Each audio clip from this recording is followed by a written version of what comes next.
Shajan സ്കറിയയുടെ bank account freeze ചെയ്തപ്പോൾ എന്താ സംഭവിച്ചു?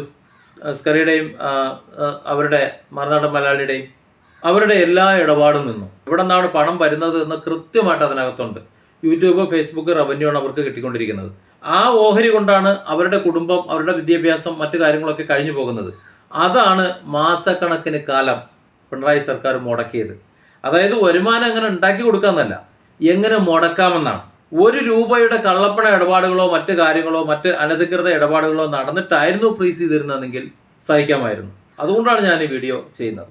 അപ്പോൾ ഷാജൻ സ്കറിയ നല്ലതോ ചീത്തയോ എന്നുള്ളതല്ല, ആ ബാങ്ക് അക്കൗണ്ട് ഫ്രീസ് ചെയ്ത ഒരു നടപടി. ഇന്ന് നോക്കൂ, ഇലക്ഷനാണ്, പാർലമെന്റ് ഇലക്ഷൻ നടക്കുകയാണ്. സ്ഥാനാർത്ഥികൾക്ക് യഥേഷ്ടം ചെലവഴിക്കേണ്ട പണം, അതായത് ഈ വോട്ട് വില കൊടുത്ത് വാങ്ങാനും മറ്റു കാര്യങ്ങൾക്കും വണ്ടിയെടുത്ത് കറങ്ങാനും കൊടിവെച്ച് എണ്ണ അടിക്കാനും ഒക്കെ ചെലവഴിക്കേണ്ട പണമാണ്. അതായത് 10 പുത്തൻ വോട്ട് പിടിക്കേണ്ട ഒരു പണമാണത്. അനക്കാൻ കഴിയാത്ത അവസ്ഥയായി.